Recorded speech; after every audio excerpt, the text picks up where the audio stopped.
জম্মু কাশ্মীরের বুদগ্রামে এখন ভয়াবহ দুর্ঘটনা।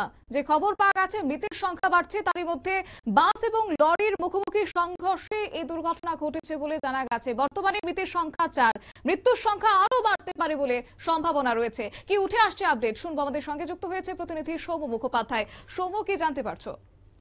এখন জানা যাচ্ছে যে কাশ্মীরের বুদগ্রামের পালার এলাকায় একটি 4 চাকা গাড়ির সাথে একটি লরির মুখোমুখি সংঘর্ষ হয়।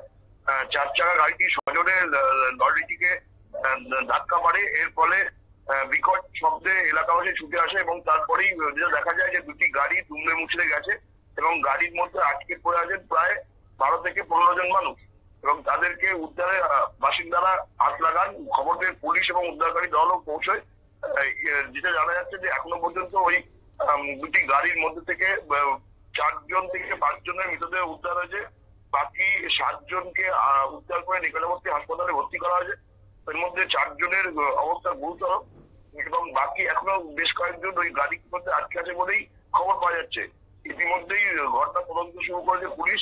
কি কারণে এই ভয়াবহ দুর্ঘটনা ঘটলো সেটা জানার চেষ্টা চলছে। ইতিমধ্যেই জম্মু কাশ্মীরের মুখ্যমন্ত্রী ওমর আব্দুল্লাহ ঘটনায় শোকবাস করে টুইট করেছেন এবং এই বিষয়ে সমস্ত রকমের সহায়তা করার নির্দেশ দিয়েছেন মৃতদের পরিবার এবং আহতদের পরিবারকে।